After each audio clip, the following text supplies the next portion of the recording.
ਸਾਡੇ ਇੱਕ ਇੱਥੇ ਮੁੰਡੇ ਨੂੰ ਹੈ ਨਾ ਬਾਹਰ ਜਾਣ ਦਾ ਸ਼ੌਕ ਪੈ ਗਿਆ। ਕਹਿੰਦਾ ਵੀ ਆ ਕੀ ਤੁਸੀਂ ਹਰ ਟਾਈਮ ਡੰਗਰਾਂ 'ਚ ਵੜੇ ਰਹਿੰਦੇ, ਕੋਈ 2 ਡੰਗਰ ਵੇਚ ਕੇ ਤੇ ਇੱਕ ਵਾਰੀ ਮੇਰਾ ਜਹਾਜ਼ ਦੀ ਪੌੜੀ ਨੂੰ ਹੱਥ ਪਾ ਦਿਓ, ਮੈਂ ਵੱਟ ਕੱਢ ਦੇਵਾਂਗਾ।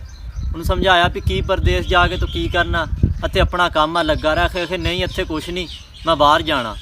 ਉਹ 2 ਮੱਝਾਂ ਚੰਗੀਆਂ ਭਲੀਆਂ ਦੁੱਧ ਦਿੰਦੀਆਂ ਫੂਕ ਕੇ ਤੇ ਜਹਾਜ਼ ਦੀ ਪੌੜੀ ਨੂੰ ਉਹਦਾ ਹੱਥ ਪਵਾਇਆ। ਉੱਥੇ ਚੱਲ ਗਿਆ, ਉੱਥੇ ਮਾਰ ਸਮੁੰਦਰ ਦੇ ਆਲੇ ਦੁਆਲੇ ਤਸਵੀਰਾਂ ਖਿੱਚ ਕੇ ਤੇ ਖਿਲਾਵੇ। ਕਦੀ ਉੱਤੇ ਗਾਣੇ ਲਾ ਕੇ ਆਖੇ ਬਾਪੂ ਦੇ ਸਿਰ 'ਤੇ ਬੜੀ ਐਸ਼ ਕਰ ਲਈ ਆ, ਹੁਣ ਆਪਣੇ ਸਿਰ ਪੈਰਾਂ 'ਤੇ ਖਲੋ ਕੇ ਦਿਖਾਣਾ। ਉਹ ਮਹੀਨਾ ਕੁ ਲੰਘਿਆ, ਉਹਨੂੰ ਕਿਹਾ ਵੀ ਕੋਈ ਕੁਛ ਘਲਾ ਘਲੂ, ਅੱਗੋਂ ਬਣਾ ਸਵਾਰ ਕਹਿੰਦਾ ਵੀ ਘਲਾਉਣ ਦਿਆ ਤਾਂ ਪਿਆ ਤਸਵੀਰਾਂ। ਉਹਨੂੰ ਕਿਹਾ ਵੀ ਕੋਈ ਮਾਲ ਮੂਲ ਘਲਾ, ਉਹ ਜਿਹੜੀਆਂ 2 ਮੱਝਾਂ ਦੁੱਧ ਦਿੰਦੀਆਂ ਸੀ ਉਹ ਵੇਚ ਕੇ ਤੇ ਤੈਨੂੰ ਘਲਾ ਦਿੱਤਾ, ਅਤੇ ਕਾਹਵਾ ਪੀ ਅੰਦਰ ਖੁਸ਼ਕ ਹੋਇਆ, ਕੋਈ ਅੰਦਰ ਹਰਾ ਕਰੀਏ।